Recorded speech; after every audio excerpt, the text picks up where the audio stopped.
Hello दोस्तों, आपके अपने YouTube चैनल ज्ञान धारा एकेडमी क्लासरूम में आपका बहुत बहुत स्वागत है। आज हम बोर्ड सन 2023 का विज्ञान का पेपर लेकर आए हैं। हम आपको बताएंगे कि विज्ञान में आपके बोर्ड में कैसे पेपर आता है। तो सबसे पहले हम आते हैं निर्देश के देख लेते हैं। तो इसका समय जो होता है आपको 3 घंटे 15 मिनट दिया जाता है। 15 मिनट आपको पेपर पढ़ने के लिए दिया जाता है। आपका जो प्रश्न पत्र रहता है वो 2 खंड में जो है विभाजित रहता है। तो पहला जो होता है आ होता है, दूसरा होता है बा होता है। आ और बा जो होता है 3 उप विभाग में बटा रहता है 1 2 3 में। तो प्रश्न पत्र आ में बहुविकल्पीय प्रश्न होते हैं जो 1 से 20 तक के होते हैं। आपको OMR दिया जाता है जिसमें आपको भरना रहता है। प्रत्येक 20 क्वेश्चंस जो होते हैं उस पर एक एक नंबर आपको मिलते हैं। और जो खंड बा होता है उसमें डिस्क्रिप्टिव टाइप होता है जो आपको वर्णन करना रहता है कॉपी में। तो सभी प्रश्न जो होते हैं आपके लिए अनिवार्य होते हैं। तो आगे हम बढ़ते हैं। सबसे पहले खंड आ को देखेंगे, उसमें मल्टीपल चॉइस दिया है। तो सबसे पहले उसको पढ़ने का प्रयास करते हैं।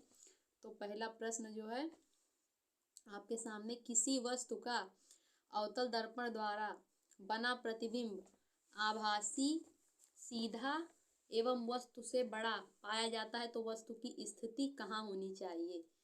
तो वस्तु की स्थिति कहाँ होनी चाहिए हम आपको समझा रहे हैं कि जो दर्पण होता है उसके ध्रुव तथा मुख्य फोकस के बीच में उसकी स्थिति जो है होनी चाहिए।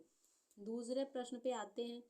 दूसरा प्रश्न जो है वो किसी शब्द कोश में पाए छोटे अक्षरों को पढ़ते समय आप निम्न में से किन, इंग्लिश मीडियम वाले जो छात्र हैं वो इंग्लिश के प्रश्नों को देख लेंगे। दूसरा प्रश्न आते हैं, जब किसी शब्द कोश में पाए छोटे अक्षरों को पढ़ते समय आप निम्न में से कौन सा लेंस पसंद करेंगे।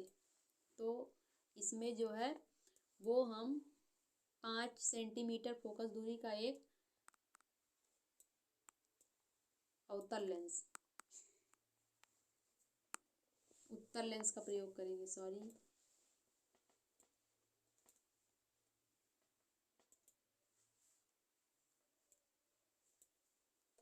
नंबर 3 पे आते हैं। किसी गोलीय दर्पण तथा किसी पतले गोलीय लेंस दोनों की फोकस दूरियां प्रत्येक -15 सेंटीमीटर हैं। दर्पण तथा लेंस संभवतः हैं, कौन से हैं। तो दोनों अवतल लेंस हैं आपके, अवतल लेंस अवतल दर्पण। आपका क्वेश्चन इंग्लिश में है, जो इंग्लिश मीडियम के बच्चे हैं वो अपना इंग्लिश मीडियम का देख लेंगे। फिर आते हैं प्रश्न नंबर 4 पर, मानव नेत्र के जिस भाग पर किसी वस्तु का प्रतिबिंब बनता है वह होती है। तो दृष्टि पटल होती है, इंग्लिश में इसको हम रेटिना कहते हैं। इसी पे प्रतिबिंब जो है बनता है। फिर उसके बाद में जो आपका 5वां क्वेश्चन है वो ये है, 2 चालक तार जिनके पदार्थ, लंबाई तथा व्यास समान है लेकिन किसी विद्युत परिपथ में पहले श्रेणी क्रम में और फिर पार्श्व क्रम में संयोजित किए जाते हैं। श्रेणी क्रम और पार्श्व क्रम संयोजन में उत्पन्न ऊष्माओं का अनुपात क्या होगा। तो इसमें आपको निकालना रहता है, लेकिन हम पहले से निकाले हैं तो इसलिए बताएंगे कि 1:4 जो है होता है। तो इसका सी आंसर सही है। उसके बाद में हम क्वेश्चन नंबर 6 को देखेंगे। तो लघु परिपथ के समय परिपथ में विद्युत धारा का मान इसमें बताया है कि कैसा होता है। तो बहुत अधिक बढ़ जाता है। आपका आंसर सी सही है कि बहुत अधिक बढ़ जाता है। उसके बाद में विद्युत धारा उत्पन्न करने की युक्ति को क्या कहते हैं। तो इसको हम जनित्र कहते हैं। क्या कहते हैं, जनित्र कहते हैं। उसके बाद में नेक्स्ट क्वेश्चन आएंगे जो है उपभाग 2 का मतलब हो गया कि सबसे पहले आपको फिजिक्स का क्वेश्चन बताया गया था, उसके बाद केमिस्ट्री का क्वेश्चन बताया जाएगा। 8वां क्वेश्चन जो है वो एंटीमनी क्या है। तो एंटीमनी आपकी जो है उपधातु है, एलॉयज को बोलते हैं, मेटलॉयड बोलते हैं इंग्लिश में। लेड नाइट्रेट का रासायनिक सूत्र क्या है? तो लेड नाइट्रेट का रासायनिक सूत्र है PbNO3 का जो पावर है वो 2। उसके बाद में इसका जो इंग्लिश में है वो लिखा हुआ है कि what is the formula of lead nitrate, तो आप PbNO2 का पावर 2 लगा देंगे। फिर निम्नलिखित में से असंतृप्त हाइड्रोकार्बन है, तो असंतृप्त हाइड्रोकार्बन आपको इसमें देखना है। तो CH4 है जिसको हम मीथेन बोलते हैं, ये आपको असंतृप्त हाइड्रोकार्बन है। उसके बाद में प्रोपेनल में जो क्रियात्मक समूह होता है वो कौन सा होता है? तो CHO होता है। CHO जो है वो आपका क्रियात्मक समूह है। उसके बाद में एसिटिक अम्ल का IUPAC नेम क्या है? तो आपको एसिटिक अम्ल का जो है एथेनोइक एसिड नाम है। तो यहाँ पे इंग्लिश में भी लिखा हुआ है, आप इंग्लिश में देख लीजिएगा अपने हिसाब से इंग्लिश वाले बच्चे।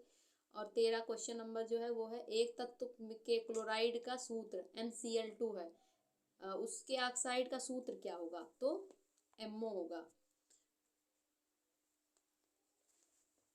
फिर आएंगे हम उपभाग 13, मतलब आपका आएगा बायोलॉजी। फिर उसमें जो 14 नंबर क्वेश्चन है उसमें बताएगा कि वृक्कों का कार्य क्या होता है। वृक्क हम किडनी को कहते हैं, तो किडनी का कार्य जो होता है वो उत्सर्जन करना होता है। Excretion is the work of kidney, तो यहाँ पे एक्सक्रीशन हो जाएगा आपका।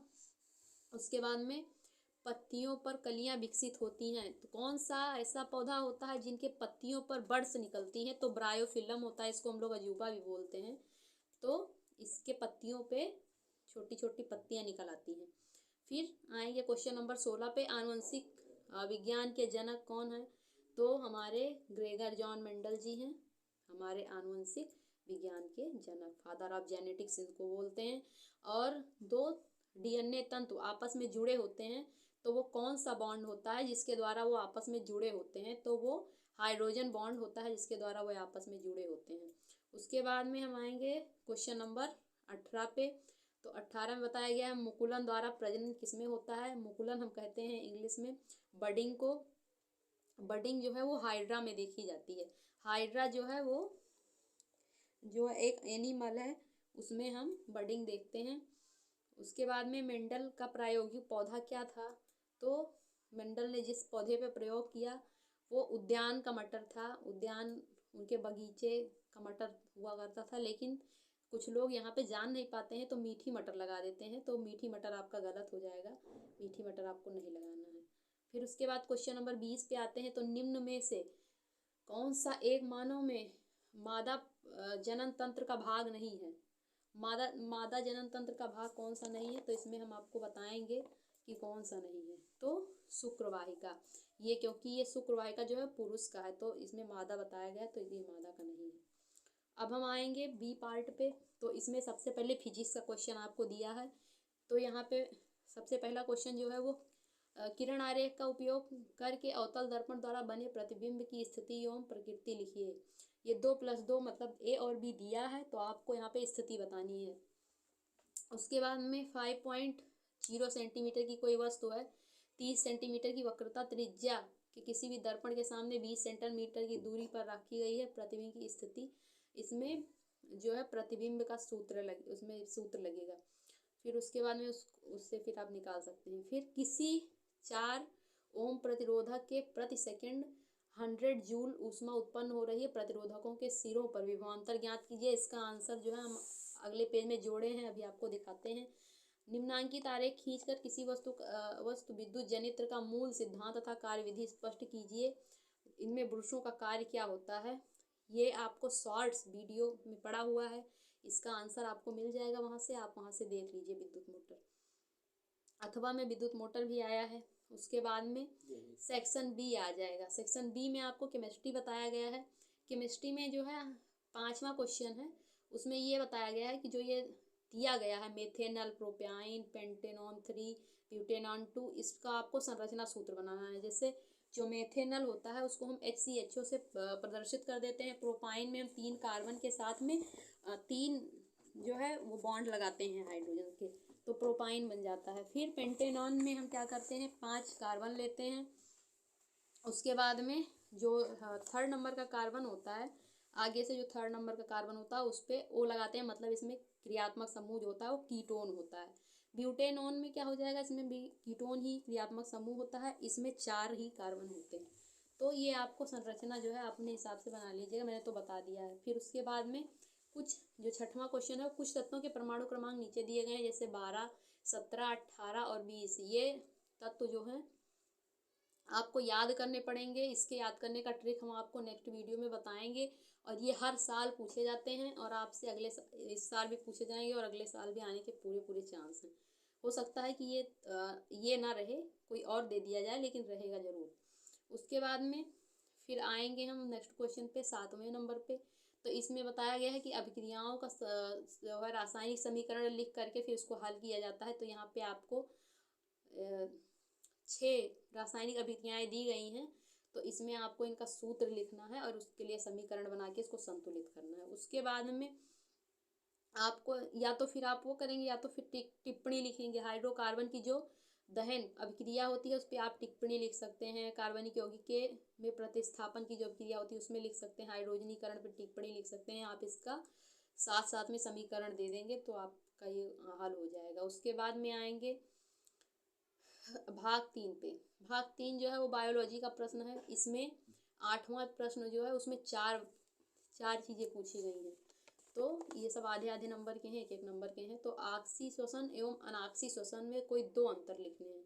तो आक्सीय श्वसन एवं अनाक्सीय श्वसन ये आप जो है किताब में देखिएगा, आपको जो है मिल जाएगा। लसिका तथा रुधिर में 2 अंतर लिखिए। लसिका लिम्फ, रुधिर ब्लड में आपको अंतर लिखना है। कायिक जनन किसे कहते हैं, वेजिटेटिव रिप्रोडक्शन, ये भी आपको मिल जाएगा। हृदय का कार्य क्या होता है, सबको पता है कि हमेशा जो है रक्त को जो है प्योर मतलब पंप करता रहता है, उसका कार्य होता है। और आप देख लीजिएगा। फिर उसके बाद 9 क्वेश्चन नंबर आता है। तो रसायन संश्लेषण क्या होता है। रसायन संश्लेषण क्या होता है, इसमें भाग लेने वाले 3 जीवाणुओं के नाम लिखिए। तो आपको अगर 3 जीवाणु मतलब 3 बैक्टीरिया के नाम पता है तो आप जरूर लिखें इस क्वेश्चन को। उसके बाद में फिर पाचक एंजाइमों के कार्य क्या होते हैं। डाइजेस्टिव एंजाइम जो हमारे डाइजेस्टिव सिस्टम में पाई जाती हैं उनका कार्य यहाँ पे पूछा गया है, वो आपको बताना है। उसके बाद में क्वेश्चन नंबर 11 आएगा। तो आपको डार्विनवाद और लैमार्कवाद बताना है। या फिर आप अगर इसको नहीं जानते हैं तो दूसरा क्वेश्चन, पुष्प में निषेचनों प्रांत होने वाले परिवर्तनों का वर्णन कीजिए। तो आप इसको बता सकते हैं।